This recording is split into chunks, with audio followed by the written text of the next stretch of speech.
Transformation for people that are over 25, unfortunately, doesn't happen easily unless there's major trauma, what I call a triple E, an extreme emotional experience.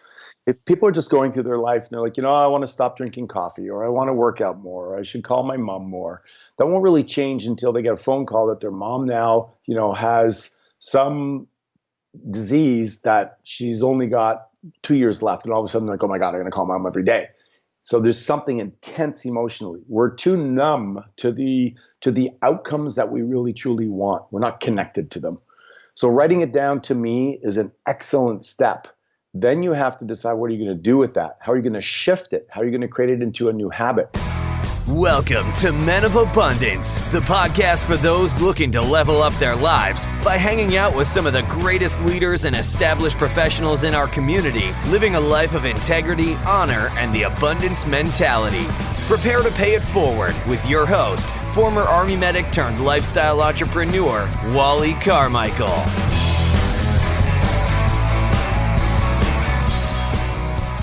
What is going on, all of you amazing, abundant leaders out there? I am Wally Carmichael, your founder and host of the Men of Abundance podcast, proving to you that you can, in fact, live an amazing life of abundance and prosperity in family, faith, finances, and fitness.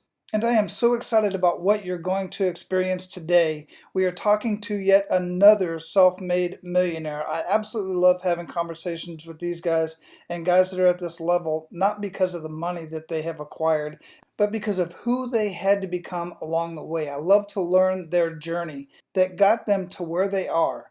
Another reason why I like having conversations with high performers like our featured guest today is because of the connections and the relationships that they have. Every time I have a conversation with one of these guys, like I had a conversation with Lee Cockerell, you name it, all of these guys, every one of these guys that are at this level. When they say at the end of the show, what can I do for you?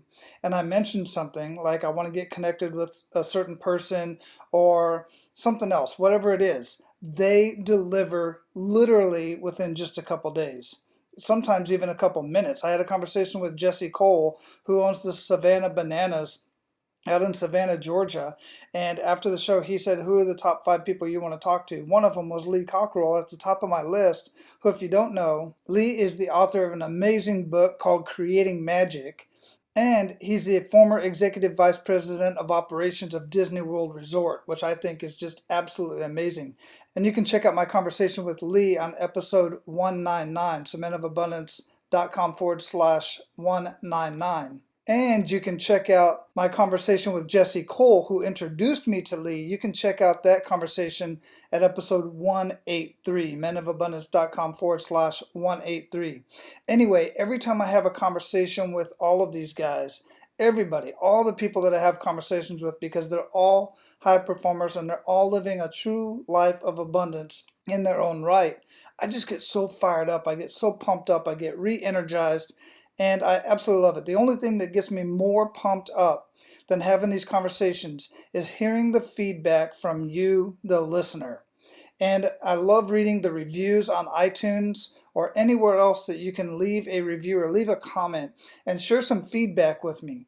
Because if I'm reaching out and one person is getting something out of each conversation, then I have fulfilled what I plan on doing by posting these conversations. Because having the conversations is for me. I could just have these conversations and keep all this information to myself. Well, technically I couldn't, because why would these guys want to come on and have a conversation with just me, right? They're having the conversation with me because they want to get their message out as well. So be abundant in your actions today and pay it forward. Share these amazing conversations with others, because if you're getting even one little value bomb or one little nugget out of one of these conversations, then somebody else is going to get that as well. Or maybe another piece of information is going to get them to start living their life of abundance and realize that they too can have an amazing, epic life. Now, if you haven't done so already, make sure to hit that subscribe button so that you get notified when each episode is posted. Tomorrow, which is Friday, you will get another episode of Abundance and Prosperity Business Mastery. Now, last Friday we talked about why your website is not making you money and what to do about it. And tomorrow I'm going to get a little bit deeper and I'm going to share with you the difference between the inside reality of your business, about how awesome your business is, and the disconnect with the outside perception. Meaning, what do your potential customers and clients believe about your business compared to your competitor's business? I'm going to share with you a couple strategies on how to change that's going to make you and your business stand out well above the competition. Now, our featured guest today came from very humble beginnings to a certified NLP practitioner, self-made millionaire, best-selling author, and world-renowned speaker. He has skyrocketed to success, earning awards, shattering records, and becoming one of the top 50 realtors in the world. Searching for more meaning in a life filled with achievements, he traveled the world studying one-on-one with the world's best teachers, including masterminds of growth like Tony Robbins, Jack Canfield, and Wayne Dwyer. With a mission to give back to the community and support the collective, he now spends his time helping others achieve whole life wealth and massive success through his events, programs, books, and coaching. He is also the founder of GoBundance, a renowned mastermind adventure tribe complete with elders leading events in exotic locations around the world. And you can find that at gobundance.com. Men of Abundance, it is my pleasure to introduce you to Rock Thomas. Rock, welcome to Men of Abundance, brother. How you doing? I'm doing phenomenal, man. I'm excited to be here. Man, super excited to be talking with you on the mic, man. Where are you at in the world? I am in Phoenix, Arizona, the best city on the planet. Well, it's funny you say that because that's where I was born and raised. No way. Why'd you leave, man? I love it here. Brother, I left well over 26 years ago when I joined the Army at the ripe age of 20 and traveled the world and just, I've been all over the world in many different cities and states. And I don't know, I just got to be close to a larger body of water. I grew up in Big Surf. And when I first hit Hawaii, well, my first duty station was Panama, Central America. So I had the Pacific on one side, Atlantic on the other side, and just got the fever for beach life, man. So I'm out here in Florida now. I get it. My girl loves the ocean too. I love the desert. So we vacation to the ocean, but I understand you. And the funny thing is the interior of our house is all southwestern. And my wife's from Panama, from Central America, which is another reason why I came out here to Tampa area, to Florida, so that she can be closer to home. Panama City, Central America, not Panama, Florida. I was going to clarify that since people are like, oh, I've been to Panama. I don't know. Have you? Cool. Yeah, absolutely, man. But Phoenix is a great city, man. And I wouldn't even recognize it. I haven't been back there in years. In fact, my brother's birthday was yesterday. And he's still down there. He's in the Glendale area. Oh, I love it here. It's got a lot of attributes, and I plan on enjoying it thoroughly. Very cool. Very good. There's a lot of cool cats that are down there, man, that I still hang around with and still follow and stuff. So, before we get too much into our conversation, I like to start out with an attitude of gratitude, man. So what do you have to be grateful for today? I'm always grateful for the ability to move my body. I worked out. I went for a swim and a hot tub and meditation this morning before the call. And I am 56, but I have the ability to still do a ton of things. I golf, I bike, I swim. I can even, stay in shape in the gym pretty good. So I'm usually very, very grateful for, the condition of my body. Very cool. Yeah, absolutely. I dig that. Our lifestyle, our health, and our fitness, it has nothing to do with a number. It has to do with decisions and choices that we make. And I know we're going to get into some of that during our conversation for sure. Yeah, I like the way you say that. I really do believe that.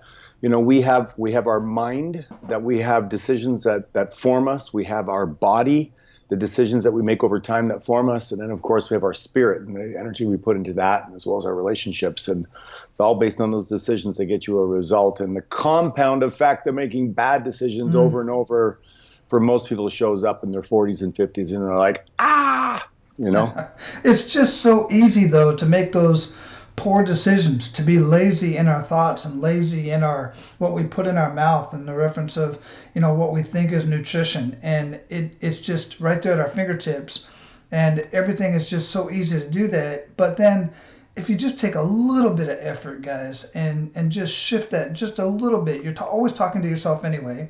You got to feed yourself. Why the hell not just feed yourself something good? Well, because society tells you should put crap in all the time. We're being campaigned, we're being solicited, we're being lobbied. I was down in South America not too long ago, and there's the billboards everywhere: Kentucky Fried Chicken and Burger King, and it's incessant. And where our brains are just like computers. So garbage in, garbage out. Literally, if you program it and say, you should have a Snickers bar, you should have a Red Bull, you should have this. After a while, the brain just goes there. So we are the sum of the five people we spend time with. And, your podcast is about men of abundance. I believe that you got to surround yourself with people that have a mindset of abundance when it comes to self-love. And if you don't love yourself and have a concerted strategy and plan, then you'll end up being incredibly average. Absolutely, man. And that's why I love doing this. And that's one of the reasons why I started this whole Men of Abundance journey, is because I get a chance at least twice a week to have an amazing conversation with somebody like you. And then the other days of the week, I'm in a book, I'm in a podcast, I'm going to events like Unleash the Power Within with Tony Robbins, or I'm in the community here and hanging out with guys who, I don't always like to hang out with guys who think just like me, because that's not good either, I think. But as long as they're moving forward in their life, I think is where I really like to spend most of my time, because, like you said, it is kind of a battle with us fighting all of these billboards and advertisements and campaigns and everything else that's being thrown at us day in and day out. Yeah, well, I don't know if you noticed, but there's almost zero billboards, certainly in Scottsdale and the greater Phoenix area. One of the reasons I love the skyline, there's very little electrical wires, so there's not this visual pollution that we have in most places. So for me, my mind's a little quieter when I'm out here. And I think that, unfortunately, most people, we get bored easily. So we want to distract ourselves with things. But if you don't have a strategy for it, it's going to be crap. Because, why do people call America the land of opportunity? Because you can come here, you can sell a crap load of crap to a bunch of idiots. Sorry to say it, but a lot of people are buying the dollar store mentality, and they're buying McDonald's, and they just aren't educated to know better until hopefully, you and I can spread the word a little bit about making some different choices. Yeah, that's a very good point. And I forgot about that, actually, because guys, if you'd never been out to the Scottsdale Mesa area of the Phoenix general area, out in that side of the town, the billboards, even the signs for like your Taco Bells and all that kind of stuff, they're low profile. They're very low. They're still like that, Rock? Yeah. I mean, There's virtually none on the major highways. There's very, very little anywhere. So I personally like it. Yeah, the interesting thing is Hawaii, there are absolutely no billboards. Zero. So 10 years in Hawaii, and then I come here to Florida, and we're at Disney or Orlando or driving somewhere. They're everywhere. And they're on top of each other. I mean, I can't leave my house without seeing one for several attorneys. All of the different types of things that they're just down your eye holes, man. It's just crazy.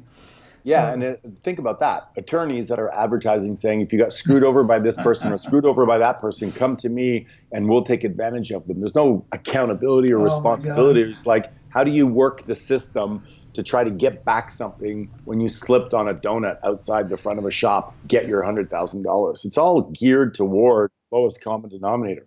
Dude, that is spot on. And one of the worst ones I've been hearing on the radio lately, and I heard it just yesterday, was, did you know that you don't have to pay back your debt?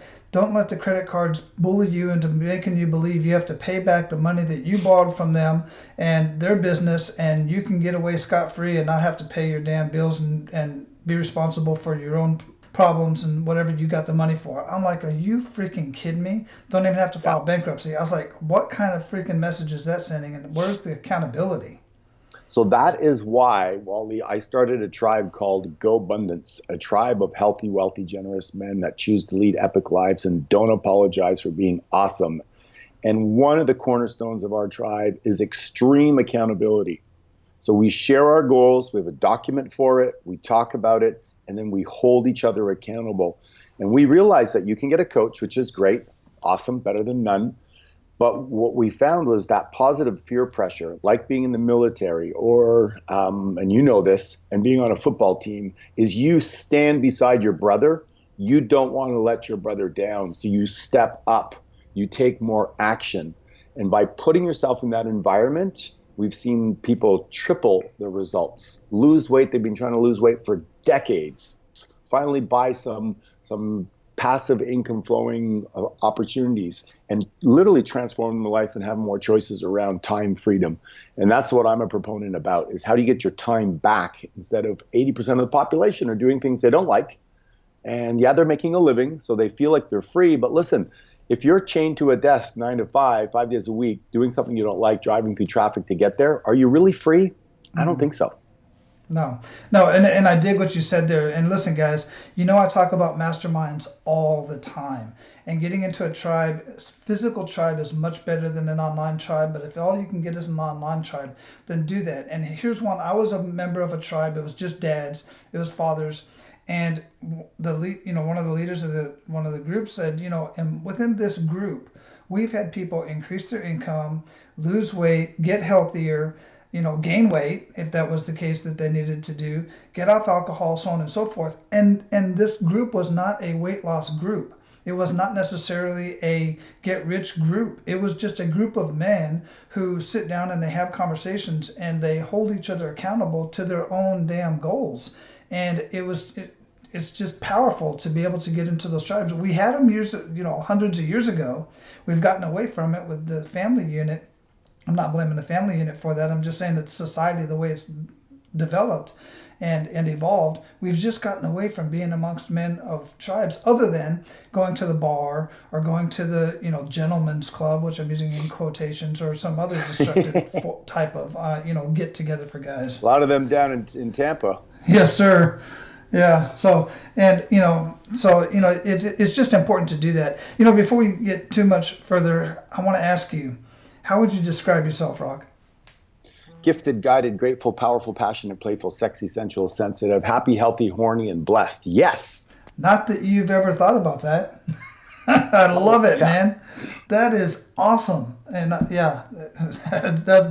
got to be the best answer I've gotten yet. Well, I wrote a book called The Power of Your Identity. And the strongest force in the human spirit, according to Tony Robbins, is this desire to remain congruent with how you describe yourself. So as an author, a speaker, a trainer, coach, yada, yada, yada, I teach people the importance of the labels that we give ourselves. And unfortunately, most people call them, it was suggested to them at one point in time. Like when I was younger, my brother called me pizza face. And for the rest of my teenage life, I looked in the mirror and I felt ugly. And I stopped going to school. I pretended to be sick. And then I became not only ugly, but ugly and stupid. Not a combination I recommend. And my behavior followed my inner label. Does that make sense? Yes, absolutely. 100%. More than you can imagine, because my own brother also called me pizza face because I had no lie, dude. I can call him and we can have a conversation right now, because I had serious acne as a teenager, and literally, yeah, absolutely. So I don't know how you handled it, or if it still has any resonance within you. But for me, until I was in my late 20s, I moved to Australia to be in the sun, where my acne would dry up. I put on women's makeup. I felt bad. I had opportunities to model that I turned down because I felt like I was ugly. And in retrospect, Wally, I look back, it wasn't as bad as I thought. It was like your kind of average teenage kid with a couple of eruptions here and there. But it wasn't that bad. Yes, I did have boils on my back and on the back of my ears and the back of my neck that made me feel terrible. But those weren't so visual. They were just an inner feeling I had. But I learned later to change the label by grabbing what we call now the 3 M's. Is find a mentor. I chose Clint Eastwood. Model them, take up their beliefs, their habits, their rules, their spirit, their conversation, their inner dialogue, what they do, etc., until you master it. And you take on that person's identity. It's kind of like a young kid that goes, I'm Michael Jordan coming down, he shoots. And, he takes on the persona. He pretends, he steps into that person's body. So when you're given a negative label, I changed it from pizza face to ruggedly handsome, just like Clint Eastwood.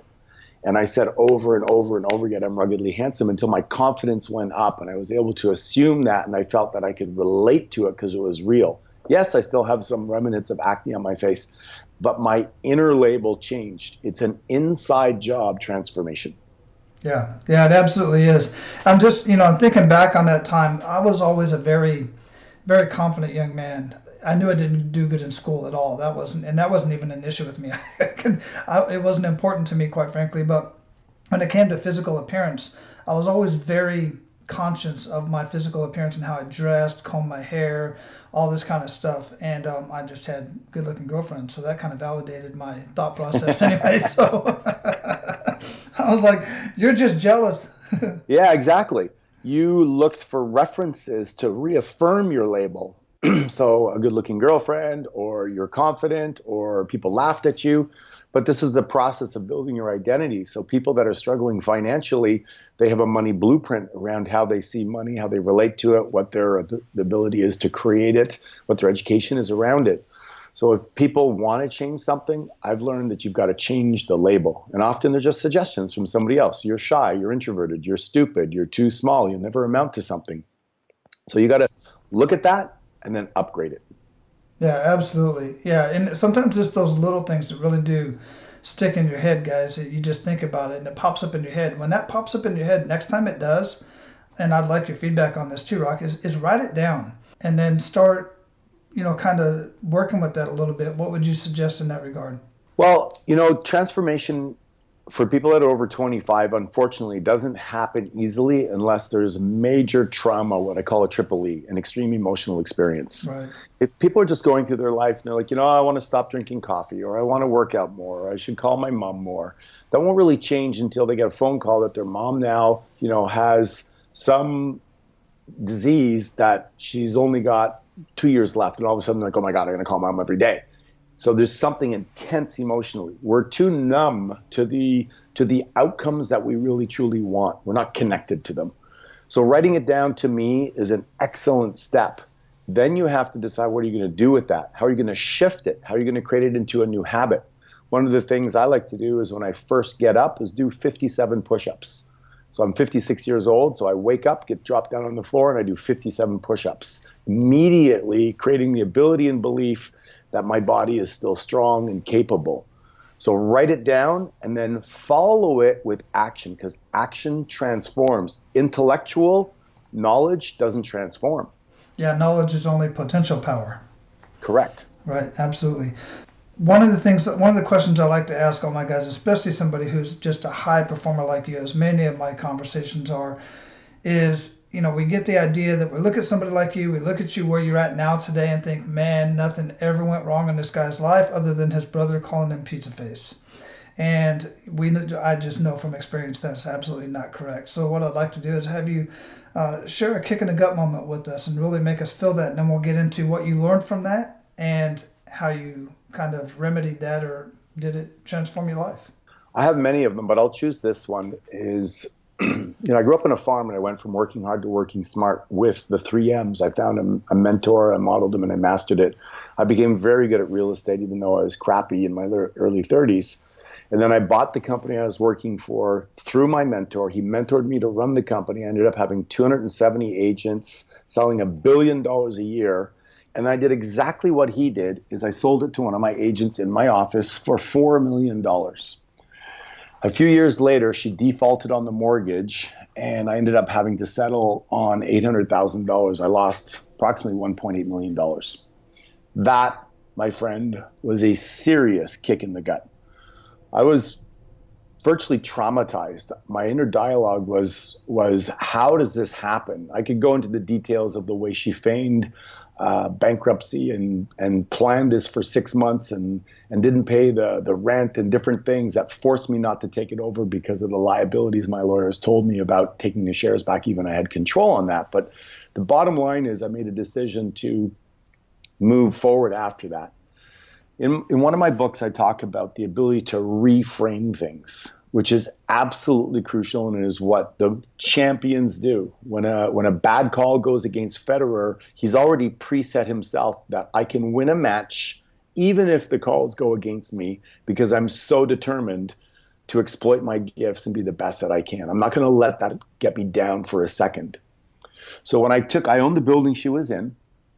I had a council of men from my Tribe Go Abundance that I consulted with. In fact, my lawyer, Wally, wanted me to settle on $500,000. I ended up settling on $800,000. Plus, I took back all of the desks, phones, etc., in the 6,000 square feet she was renting, which was another $400,000 worth of equipment that I would have had to replace. And I opened up a competing Keller Williams against her Remax. And within 3 years, I had a bigger operation than she did. So what did I do is I asked myself, what's great about this? And initially my brain went, nothing. I was down in Florida golfing, having a good time, getting my $70,000 a month from the payments from her, living retired life. And now I had to go back to work. But what happens when you ask that question is you will find what's great about this. We've all had something, one day you'll laugh about this. In the moment, it doesn't feel easy, but later you look back and you go, actually, that was kind of ironic or funny, or I learned a lot from it, or it was fun, or I met this other person that was cool, etc. And what came out of that actually was, this ability for me to build another franchise and a lot of wonderful people I've met through it, career opportunities I've created for people. My son works there and is a very successful real estate agent taking over my business. My daughter worked as a receptionist. My ex-wife worked there. I created a lot of opportunity for a lot of people.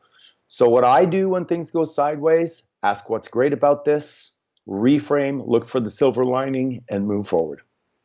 Yeah, because like you said, I love that you said that this is something you're going to laugh about down the road or years from now. And I'm like, well, why not just go ahead and laugh about it now and regroup and figure out where you're going to go rather than waste all that time?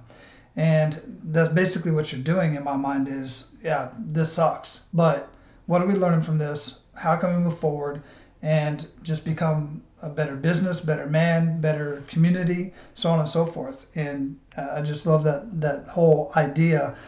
Well, in fact, in my businesses now, we have an actual document that we keep. When people make mistakes or when something goes sideways, we have a document that we record what happened, and then we record the learning, and then we record the new way to handle it based on discussing it as a group. So I had an employee that made a mistake with not paying taxes, and it cost us $20,000 in penalties. And I called her into my office, and she thought that she was going to get fired. And I said to her, I can't fire you now. I just invested $20,000 in your education. Mm-hmm. And now we need to learn from this, and you need to tell everybody in the company what you did so that nobody ever has a chance to repeat that again. And she looked at me like I had 3 heads, and she thought I was crazy. But it was one of the best decisions I made. Mistakes are going to happen. Humans are going to make mistakes. The question is, do you learn from it, or do you just feel guilty and feel bad about it and then make another bad decision on top of that? Yeah, and that's one of the biggest. I've had so many conversations with different people in reference to employees, and I've dealt with this myself being in the military. They're like, well, this troop did this or this soldier did that, and we should punish them to the full extent. I'm like, when's the last time you made a mistake? How did you recover from that? You had good leaders. You had somebody who pulled them aside and said, okay, you screwed up. How are we going to learn from this? And like you said, I would venture to say that you've probably put much more than even that $20,000 into that employee because of all the training it took to get them to the point to where they were. And you trusted them to handle an account like that. Yeah, of course, there's that. I would say it goes down to your emotional IQ. Is how can you handle yourself in that situation? Most people, our brains are wired to protect us. So 95% of the conversation people have with themselves is about avoiding pain. And if you have a brain that's wired to avoid pain, and then you just lose $20,000, circuits go crazy and fuses get blown in your mind, and you start to run amok with, what does this mean? How are we going to recover? What could I have done with that money? This is never going to work. We're in trouble. I won't be able to pay the mortgage. And people often can't function because they're in that state of complete out of control. So building that muscle and having the ability, it's like people say, well, you should be positive. Yeah, try being positive when you have a flat tire in the middle of a snowstorm. It's not easy to be positive when things go sideways at the wrong time. So what you need to do is in my opinion, have a strategy. And the strategy for me is to ask yourself a better question, because questions direct your focus. Mm-hmm. It's like if I say to you, I just saw a dog get hit by a car, and your mind goes, oh my God, They go, oh, you know what? It wasn't a dog. It was a stuffed toy. You're like, oh, Mm. phew. It Yeah. changed. See, I just hijacked your mind for a second and changed its emotional state right there. And that's what happens to us. Most of the time, we don't have a strategy, though, to bring us back into an empowered state. Right, absolutely. And where focus goes, energy flows, and you just got to Results yeah, show. exactly, 100%. So with GoBundance and anything else that you got going on, just amazing stuff. What are some good news stories coming out of that? Well, I'll tell you what is the biggest thing is that anytime that you're trying to build something in your life, whether it be in your relationship or whether it be in your wealth, etc., you now have literally the power of the mastermind that was coined by Napoleon Hill and Think and Grow Rich, was used by Ford and all the greats. Is you can run it through a quorum. Ray Dalio, who is the greatest trader of all time, runs the largest hedge fund, and you have to have $100 million just to invest with him. He's that good. He says you got to triangulate any major decision, which means that you find people of merit, people that have experience in that domain or that area, and then you ask them to give you feedback on your situation. So let's say you're 30 or 40 pounds overweight. You've been trying to lose weight for 10 years, doesn't work. If you just go to your local gym, they might give you another, thing to do, but it might be based on their own hidden agenda where they just want to sign you up for 24 classes and make some money off of you. If you were to find, three really successful people that have lost weight or that know about that or have helped many people do it, and you were to get the three of them in a conversation around what is the best strategy for you, you'll have a completely different result, because now they either work together or they challenge each other in their conversation and strategy. And we've found that at GoBundance, you can do that with all areas of your life. And that's a huge, huge advantage that most people never avail themselves of. Mm. Yeah, yeah, and it's just a shame. People, this is different guys than, and I'm not knocking it. I think going, hanging out with the guys at church and stuff like that, but most people don't. Most people go to church, do their thing, go home, and never get a chance to actually, communicate and mentorship and talk with people. This is a completely different level of guys that are willing to get to know you, you get to know them, add mutual value, but oh, by the way, they're willing to get in your face and call you on your BS when need be, or they're willing to be there for you and tell you, you may be making the wrong decision, or that's a great decision based on their experience. But in either case, it's just a wonderful environment to be a part of, and it will propel your life. And there's so many different types of groups out there, but definitely check out GoBundance and see if that's for you. But if not, there's so many different other organizations and groups out there of men that are just doing amazing things. Yeah, you got to decide what you value. So our values, we have 5 pillars. They're, authentic relationships, extreme contribution. We go into prisons and we go into inner city and we help kids that don't have access to this kind of thinking get a little further down the line. We have bucket list adventures. So we do cool things around the world, trips. I went kayaking in Norway. I never would have thought to do that. Well, I might have thought to do it, but I never would have done it. But it was on another guy's bucket list. And he goes, who wants to come? So 11 of us went out there. And it was one of the most amazing experiences for me, because I was around somebody else that was thinking big and dreaming big. Mm-hmm. We have what we call horizontal income. How do you make money while you're sleeping or lying on the beach, so that you can get your time back and spend quality time with your family and or working on yourself, your own spiritual journey. And of course, we have extreme accountability.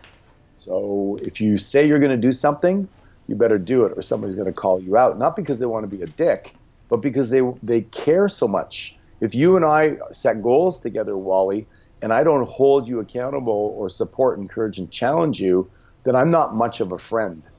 In fact, I say to people, your friends are comfortable with your present, your mentors are comfortable with your future.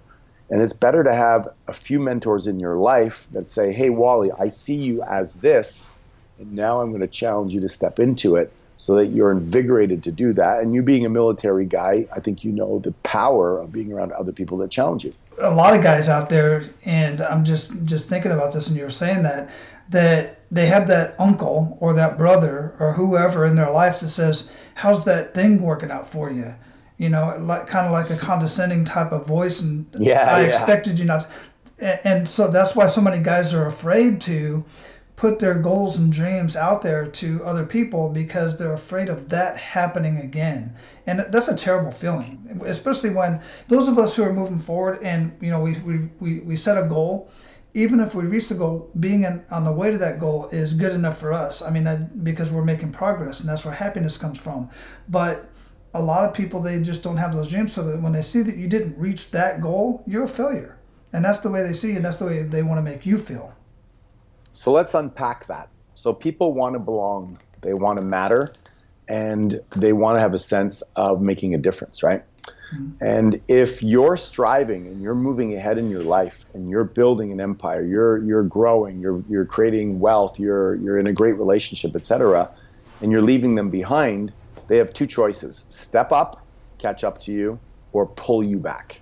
Unfortunately, most people are like, oh, you're not working again Friday night, Wally, are you? What are you doing Sunday morning? You're setting goals, really? New Year's resolutions? Oh, come on, that'll never work out. You tried that already. Come on. And the friends try to pull you back like two clams in a, what do you call it? In a bucket. Like crabs, yeah. Crabs, thank you. Mm-hmm. In a bucket, they pull each other back. Or if you're in our group, for instance, you're not allowed to do that. It's against our culture. Our culture is SEC, support, encourage, or challenge. That's the only conversation you have with somebody. You can't tear them down. Now, you can challenge them and say, hey, Wally, I see that you're looking to buy a 40-unit apartment building, and you've got that property you're about to make an offer on. Why don't you show me the numbers on that? I'd like to see what that looks like. See if it's really as good a deal as you say it is, and see if I can triangulate that. See if I can support it. In fact, I want to try and shoot some holes in that deal to see if it is actually, and you can defend it and justify it. Are you willing to do that? Would you like to do that? Would you like me to support you with that? Wouldn't that be cool, Wally? Yeah, absolutely. So that's the conversation we have. There's no room for bullying. There's no room for going, oh, that's a stupid idea. That's ridiculous. You'll never make that happen. You can only have a conversation of support, encourage, or challenge. If you don't follow that protocol, you're out of the tribe. Wow. Yeah, absolutely.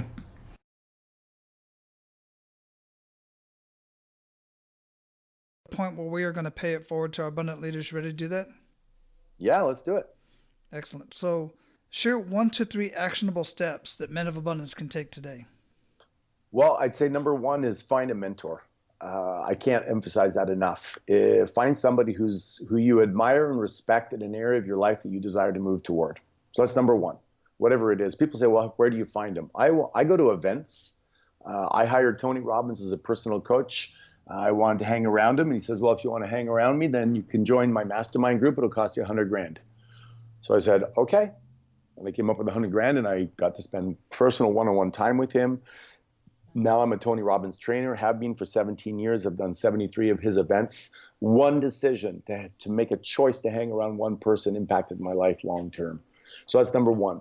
Number 2 is to have routines and rituals that serve you, whatever that is for you. I like the morning and evening rituals. I tell people, tell me what you do before 8 o'clock in the morning and after 8 o'clock at night, and I can predict your financial future for the rest of your life. And the reason that is that I found that successful people have the things that they do over and over and over again that cause them to win the day and to learn from the day. Most people, unfortunately, react to the day. They don't respond. They react to the day because they get up and they start to feed themselves with other people's ideas, their phone, the internet, the news, the radio, etc., and they react to the day. I get up and I have an hour to myself where I prepare to respond to the day. And at the end of the day, what I do is I recap the day by asking myself questions, journaling, and reading something good.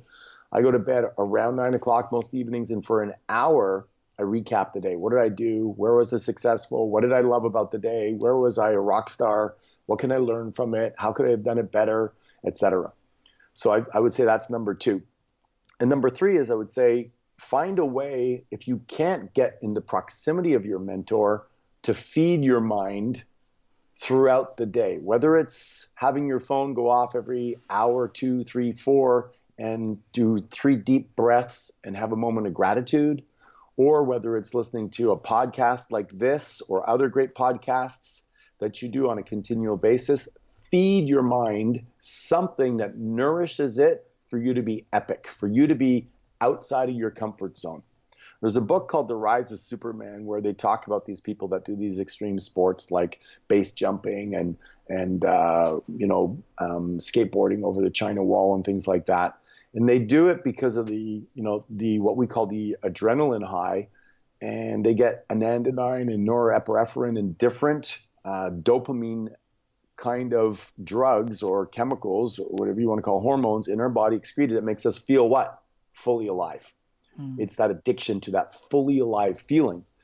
Well, you can create those for yourself by having a purposeful, intentional life, but you're going to have to get some help by whatever, gets you fired up. When I get up in the morning, sometimes I put on a really cool motivational video from YouTube, and it gets the juices flowing and it gets me fired up about my future. So if you're not doing that, chances are you're not fully alive. You're not fully alive. You're not going to take the action you want. You're not taking the action you want. You're going to feel shittier about your life because, as you mentioned before, happiness is akin to progress. So for me, I would say those are the things: rituals, mentors, feed your mind. Yeah. And listen, guys, this is something that I've just recently, I've known this stuff for quite some time, but just in the last week or two, some things have fabricated that are completely not part of my personal action. And let me explain. And you could argue that maybe it was a little bit, but since I attended UPW, Unleash the Power Within, back in November, almost every single morning I've been doing what Tony Robbins refers to as priming. And that's part of what Rock is talking about here. And I do that, and then I watch another video, usually a Tony Robbins video, but something else in reference to that. I'm studying my own things with, how I can add more value to my clients and business and whatnot. And then I do some of the other stuff, the other rituals that Rock is talking about. Well, over the last couple of weeks, my podcast has been down for 3 weeks. It has not been on iTunes because there was an issue with iTunes. And I'm just rolling through it. I'm letting my tech guys work with Apple, and I'm working with them. And we literally just got it resolved yesterday. And nonetheless, there were still downloads. And I get contacted by somebody, an organization, I'm not going to say who it is just yet, and said, your podcast has been selected as the top 100 outstanding podcasts. And I'm like, well, where the heck did that come from? And then I get contacted by somebody who I was in communication with about 6 months ago, who said, hey, I just talked to this guy. He's a business broker, and he needs somebody to help the businesses that he can't take on his clients to sell because their valuation sucks. And I referred them to you. We're working together. This stuff, and I'm like, this is above and beyond what I'm doing and taking action on myself. And I 100% attribute it to my priming, my getting my head straight, my writing my goals down, writing down the action steps for my goals, and so on and so forth, and adding value to other people. And I'm telling you guys, it's one of those things. I'm a believer. I believe there's divine intervention, but believe what you want, the universe, whatever, the stuff comes into your mind, and it comes into reality because of what you put in your mind. Thoughts on that, Rock? Yeah, 100% is, like I said before, we're just programming. We're just a computer in our brain, and what you put in, you get out. If you grew up in China, you would eat more rice than you do now, more than likely, because you're exposed to it. If you're around people that speak a certain way, if you've ever watched a mother-daughter or a father-son walk together, they'll often have the same cadence because monkey see, monkey do.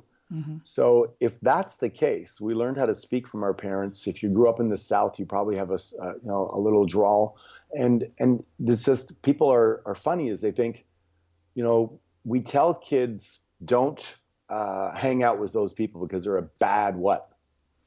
Influence. Yeah. Yet how often as adults do we consciously choose the people to hang out with because they're a good influence? Yeah, and the TV shows you watch and the music you listen to. So Tony says you should stand guard at the door of your mind and very carefully select what you allow to go in it. And that's why when you asked me, How would I describe myself? Gifted, guided, grateful, powerful, passionate, playful, sexy, sensual, sensitive, and blessed. And I have a whole litany of words that I could go on. In fact, I have 3 words for the entire alphabet. Brave, bold, beautiful, curious, calm, creative, enthusiastic, excited, energized. So I have these because if you don't program yourself, life will program you. It is absolutely crucial if you want a new result. And you talk about priming and things you've been doing. What have you been doing? Programming yourself, creating a new vibration in your body, and allowing the universe to go, hey, we have this idea that needs to be implemented. As it looks out over the world, it goes, oh, there's a bright spot vibrating over there. Wally, he's doing his work. He's doing the inner work. Let's send this idea. Let's send these resources to him to implement. Now, some people may not believe that, but I believe it. If you do your work, the universe will support you. Mm-hmm. Yeah, absolutely. Absolutely, man. And as you said, as we get a little bit older, it is a little bit harder to reprogram our brains because we are reprogramming our brains, but it's not impossible and you can do it. Yeah, and it's really just mathematics, right? If you have 100,000 files of hitting your snooze button because you've done it for 30 years and you decide that you're going to now be a morning person that gets up and has a cold shower for the next 7 days and does your priming, your body is like, no, hold on a second here. That's not who we are. Because future behavior, the brain looks to the past and goes, when the alarm goes off, how have we behaved in the past? Oh, for 100,000 times we've hit the snooze button. So let's do it again. And the brain goes, no, we have this new plan. It goes, but there's this weight of all this experience we've done in the past. No, we want to do that again. We're pulled toward it. So if you want to change something, you have to radically induce new information. You have to have lots of energy to break the old pattern. And you have to surround yourself in an environment that supports that, whether it be the people or your alarm clock is 20 feet away from your bed and makes the worst noise possible. So you have to get out of the bed to create momentum. There's ways to win. And that's exactly what we do in our mastermind group is constantly find what's holding you back today. What's the next little thing you need to do? And to get comfortable with being uncomfortable, expand your identity, and then look back 12, 18 months later and see a completely different experience called an epic life. Yeah, I call it my best life. Absolutely, man. And we've already talked about quite a few of your rituals. If you have any more, you can throw them in there. But the next question that I have other than that is, what are you reading or listening to now that you would recommend to our abundant leaders and why? Ray Dalio's book, Principles, an absolute must. Best book I read in 2018.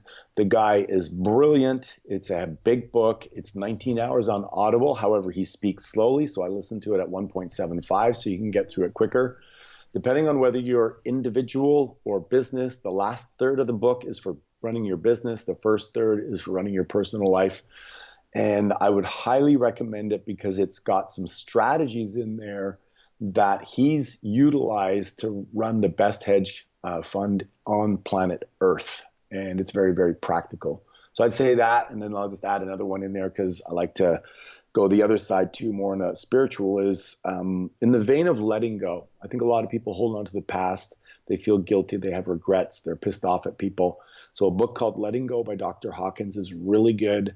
And The Untethered Soul and The Surrender Experiment are both written by Michael J. Singer. Fantastic books if you need to let go and trust the universe a little bit more. So those would be my recommendations. Great recommendations. I'll have all that linked up in the show notes, guys, so don't worry about writing everything down. What do you feel holds most people back from living a life of true abundance, Rock? I would say at the corner or at the base for all of us is this feeling of a lack of self-worth. We're generally not raised in a way where we're told that we're awesome.